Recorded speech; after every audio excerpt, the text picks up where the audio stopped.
guys, wala pa ako na-bake na cake kaya mag-juicing muna tayo. So, kailangan ko lang is green apple,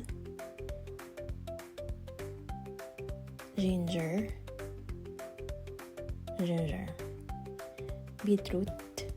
Tapos guys, yung benefits nito mga to, i-post ko na lang separately. Celery.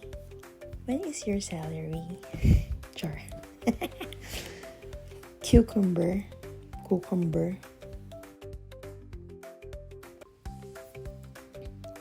Carrots. Ayan yun. Hinugasan ko na siya. Binabad ko sa suka. Ayan. Tapos hinati-hati ko na yung mga celery. Tapos, ayan. Binalatan ko yung carrots. Hinati. And same sa cucumber. Tapos yung yung balat niya na actually ginagawang fertilizer ng papa ko.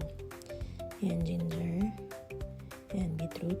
And kaya ko nga pala naisipan na mag-juicing is because papa ko kasi mahilig mag-coffee. So, sabi ko, instead of drinking coffee, ito na lang. Mas healthy pa, diba? Iyon, ayan na. So, sinasala ko siya para walang sapal. Tapos na, guys. Thank you for watching. Bye!